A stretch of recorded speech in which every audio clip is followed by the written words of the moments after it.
So hello and welcome back. If you want to build a snowman, I'm going to show you how I made this cute little guy. He was quick, fun, and easy to do. So let's get started. So first of all, for the head of my snowman, I used a glass bead that was made in the shape of a snowman's head. I bought them at a thrift store in a bag. I don't know where they come from, but if you Google them, you might be able to find them. They also came with these cute little penguin beads, and these are glass beads. But if you don't have those, don't worry. You can always just use wooden beads. And I had taken the glass bead and put it on top of a wooden bead. That's how I did mine, because all I have are the heads. And I sanded and sanded and sanded to give him a flat butt so he'd sit straight.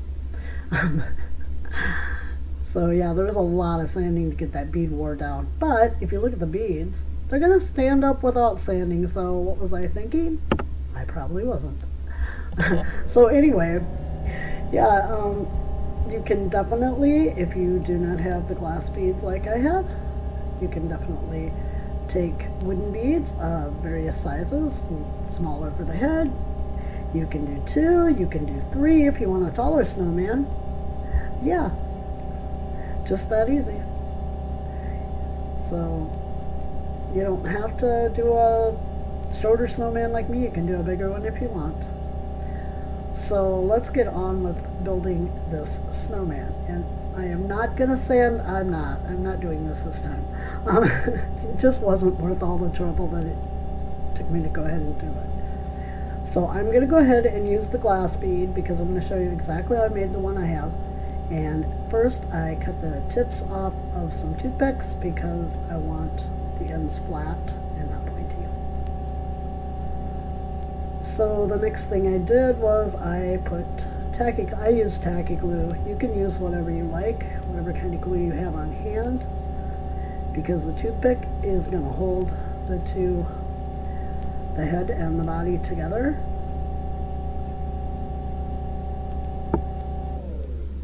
So I stuck the head on first, made sure I had it the right way up since these do have faces on them, and decided that, hey, you know what, I need some more glue. So what I'm doing also, and I did this on the one I made, is I'm going to put some glue around the hole on the bottom bead because this will also help hold my beads together. Now, super glue or some sort of quick grip glue probably would work better for this, but I just used tacky glue because it's what I had right with me. So then I just put the toothpick in, and I'm just wiping off some excess glue that came out around the top of the hole. And the problem with the glass beads is they tend to make the thing top heavy. So to get him to stand up, even the one with the flat bottom wanted to tip over sometimes. If you used all wooden beads, you wouldn't have that problem. But that's how your head and your body, for my snowman, that's the first step. That's how they look, and that's easy enough. So while I was off camera, I painted the body part with just white craft paint, and then I used some diamond glaze over the top because the glass bead is very shiny, and so I used diamond glaze because that's what I had. You could use dimensional magic, you could use whatever you have that will give you a glossy shine. Even a gloss paint would work if you have that. So I'm going to set him aside to dry, and I'm going to show you a quick, easy way I made his little scarf. Now I have 3 strands of this, and this is the old punch needle yarn you used to get, big kits, and every time I find this in the thrift store, I buy it because it makes really amazing. You can make miniature knitting with it, miniature crochet. You can use it for something like this. There's just a lot of uses for it, and it came in a huge variety of colors. I remember back in the day when, punch needle was really popular. I think it was the 80s, 90s maybe, somewhere in there. But anyway, so what I did was I took 3 strands of it, and then I just tied a knot in one end. And you wouldn't have to use this. You could use embroidery floss. You could use a strand of regular yarn. You could use jute twine if you want a more rustic snowman. whatever you want to do, but this is how I decided to do it. So I took it, the 3 strands, put the knot in, and then I put a piece of masking tape up above the knot on the top of it so that I could hold it down while I, so what I'm going to do is I'm just going to do a real simple braid. Now being this is so thin, the scarf isn't real thick, so I wrapped twice around his neck, but I'll show you that a little later on when we get to that part. So I am just, like I said, doing a very simple braid with this.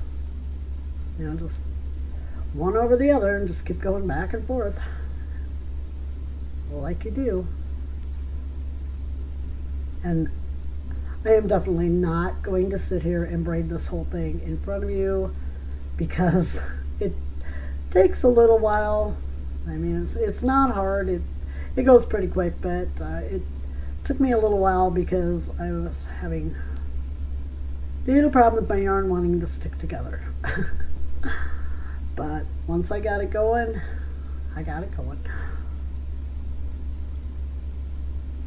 So yeah, just the over, you know, and then come from the other side and go over, and just keep on doing it till you get the length and size you want for your snowman or snow lady.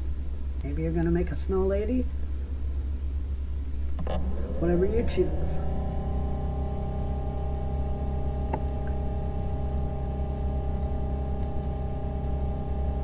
I was really so pleased with this little guy when I got done with him.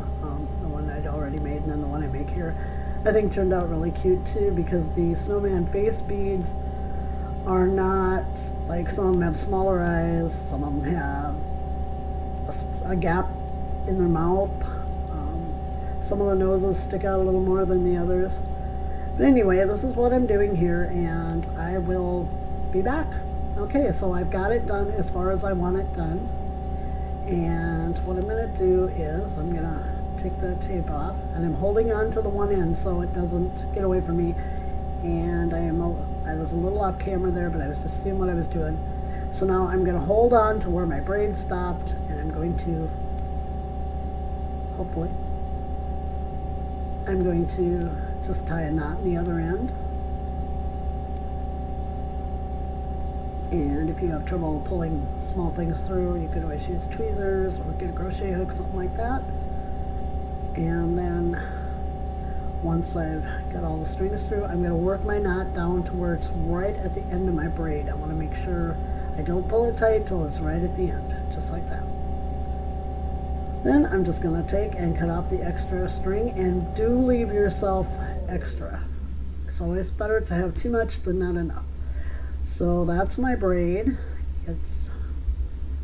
I'm just going to check it a little here and see if I left it big enough to go around his neck twice. And yeah, he's falling over. Do leave the toothpick stick out though. I would recommend until the very end because, and I'm measuring there, it's about 3 inches. But leave the toothpick, don't cut it off until you're right at the end because it does help when you're painting, when you're putting on your glaze, if that's what you're going to do. And it gives you something to hold on to once it's dry so that you can work a little better with your little snowman. So that's how mine's going to go. It's going to wrap around twice. I left one side shorter when I wrapped, and then I just took the piece and wrapped the longer piece around twice. So I'm going to undo him now because I know where I want him, and I'm just going to cut a little more of the strings I left at the end. I'm going to cut those down a little bit because they're going to be the little fringe at the bottom of his little scarf. I'm just kind of pulling on them a little bit so they're not stuck together, and I didn't get that one quite like I wanted, so I'm going to cut it just a little shorter. And now we're going to go ahead and as soon as I get my glue out, we're going to glue our scarf onto our little snowman, and he's 3/4 of the way done already. So it's not too lengthy. The drying time is probably what takes the longest.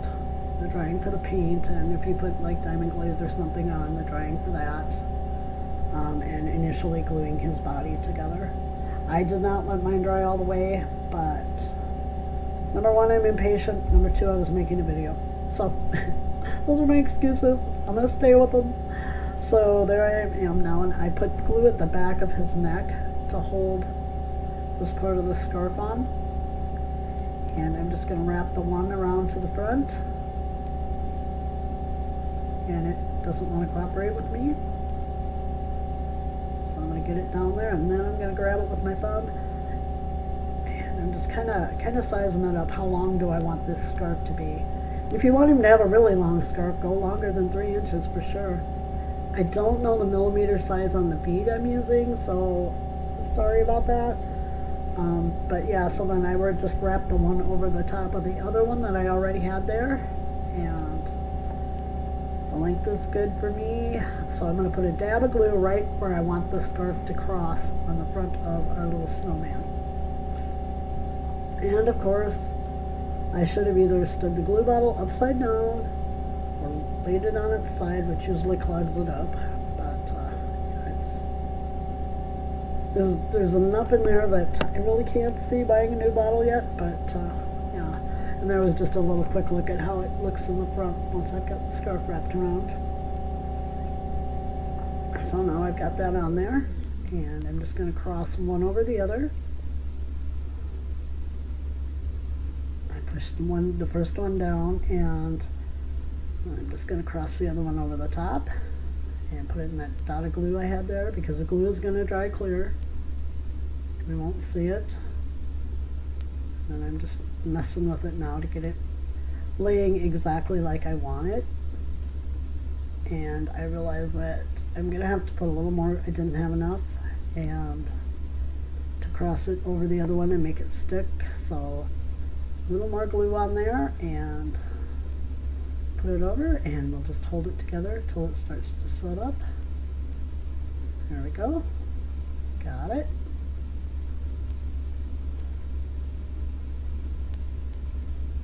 Just poking it down to make sure it stays. And my ends, one problem is the ends where the knots are want to stick up, but I will fix that.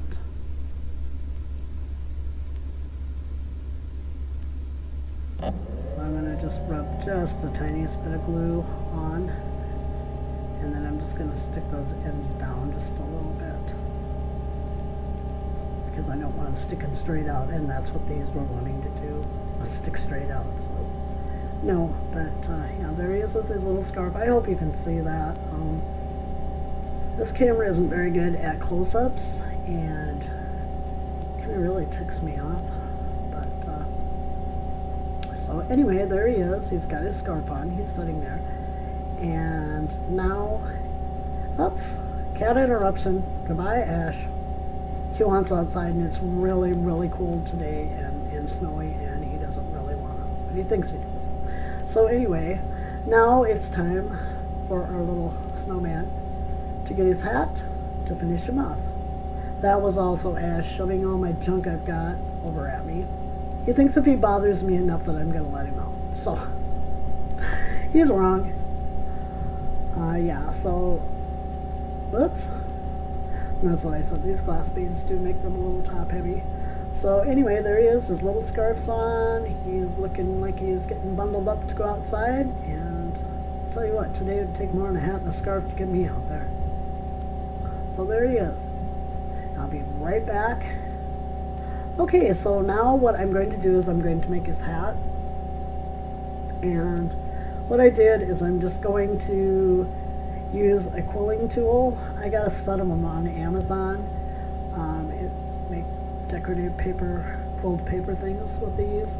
And I've just cut a strip that's 1/8 of an inch long, just from regular copy paper. And I'm going to be, and I cut, or they're 1/8 of an inch wide, and I cut on the long side of the paper, and I put 3 of those together, and this is how we're going to make his hat. So if you don't have a quilling tool, you could always wrap it around a dowel, a skewer, a toothpick. Anything will work as long as you can just keep wrapping the paper around and around and around until you get the size of disc you want. I am not very good at this. I watched Laura on Tiny View and she's amazing at this, but I'm kind of new to using quilling tools and all that, so it's going to be a slow process, and I will do most of it off camera so you don't have to watch me wrap paper around the tool. So anyway, yeah, I'll be right back. Okay, so I'm back. I have the paper all wrapped up now around the tool, and I'm going to attempt to remove it without the paper coming undone and having a mess. So I have glued the end down, and I did not put glue all over this before removing it. I will eventually put glue all over it, but at this time I'm not ready for that because I'm going to be making it into a hat shape. So there's the little disc of the paper that I'm on around the tool, and now I'm just taking my thumb and I'm just pushing out on it. And you can make bowls this way, you can make flower pots this way. If you go check out Laura's channel, she does amazing stuff. She makes turntable and chair legs and everything. It's so cool. So yeah, that's the shape I want. I just push the center out, not too hard, not too fast.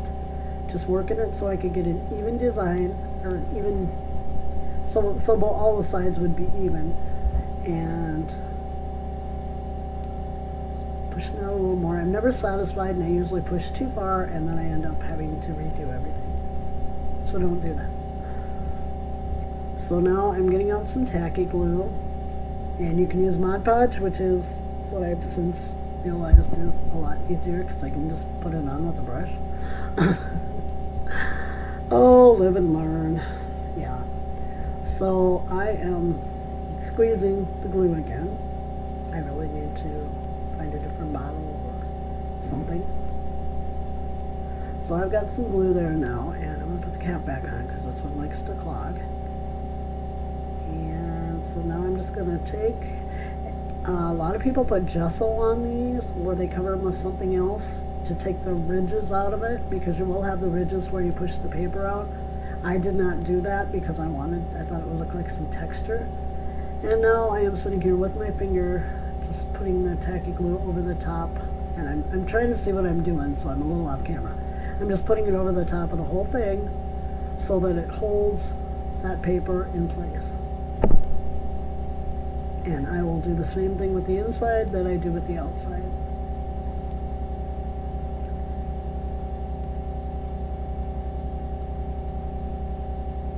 If you don't do this step or coat it in gesso or something like that, you do risk it coming undone, and nobody wants that if they went to all the trouble.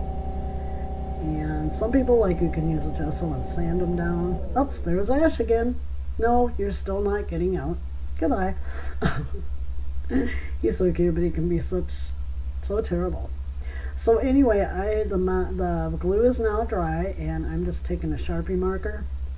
You know, it'd be really cute to do these in a Christmas paper that had designs on it. So, you know, just single colored paper, cut strips of 2 or 3 different colors of paper, and maybe you can get stripes out of it. I haven't tried that yet. I need to try that. That sounds like fun.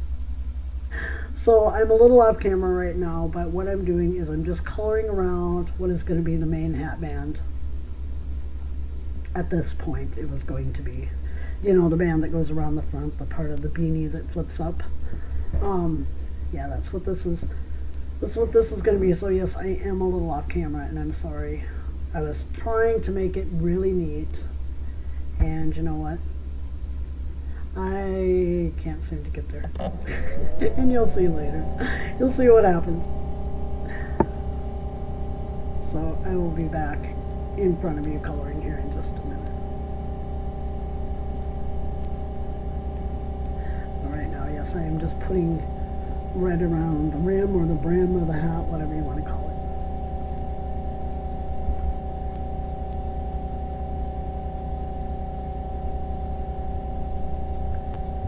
This took a little while. I was trying so hard to be neat, but when you've got a very tiny object and a normal size Sharpie, I'm sure there are some of you out there who can do it, and more power to you. I admire you people who can do that. I'm just not that good. Just a fact. So anyway, yeah, you can see here I go. I'm putting my little red brim around the front of my, or the, around my hat. I don't know. And this is where I decide I'm going to go up on the top of where the paper is, and that's where it starts getting messy, and I start realizing I shouldn't have done that, or I should have had a much thinner marker. Probably would have been, you know, a better deal, but it's not me. So it's still going around, trying to get that, trying to make it even. And I started getting paper in the next row, and it's like, yeah, that's not working for me. And these markers are getting bad. I've had them a long, long time. I'm surprised they're even any good anymore. And then I go back and I'm like, oh, I missed that spot there, and I really need to cover that up, and so that's what I'm doing. And still trying to get just the edge of that. I ended up so full of marker after this, my hands were terrible. So now I'm putting the green on, and what I wanted to do is just put the green on top and leave it like a white stripe around the middle. Well, as you'll see in a minute, that didn't work either. But the hat turned out cute. It turned out really, really cute, even though it didn't go quite as planned. So I'm just coloring up on the top there and trying to get it just around that top part. Yeah, that didn't happen. So here I am. I took it off and I was looking at it and I'm like, this is really messed up. So you know what? We're not just going to go for that top. We're going to do the whole top of the hat in green. So now we're going to go around with the marker and make everything green. And you do get little bits of white sticking out. So it, I don't know, it kind of looks like it has a texture to it, kind of. Like I said, you could use cloth to do these. You could, if you're really good, you can knit a tiny hat. You could use just yarn. You can make it however you want it. So then I just nip up the toothpick, put some glue on the top of his head, and just slip the hat there. His hat's a little crooked off to the side, and I think it just makes this guy cuter. It's just really cute with the hat just cocked off to the side a little bit. Now this is a tiny, tiny, tiny red pom-pom. And on the other guy I used green. I got these, I think at Hobby Lobby, but oh my god, it must have been 15 or more years ago that I got them. I'm sure you can still find them probably on Amazon if nowhere else. So once I get the glue going, I'm sorry, I need to get better with the glue thing. It's been a problem for a while. But yeah, you put the glue. I'm just putting a little bit of dab of glue right in the top of his hat. Please let yours dry in between doing things. I didn't, like usual. And then you just pop on a little pom-pom on top. And there you go. Mr. Snowman is done. So anyway, let's take a trip out to the farmhouse, and there they are sitting on the front step, greeting the people who are coming to the farmhouse for Christmas. And that in the background is that wreath I made with you guys. So yeah, anyway, I want to thank you very much for joining me today. I hope you are all inspired to build a snowman or do something like that. I will see you again real soon. Thanks for watching. Bye for now.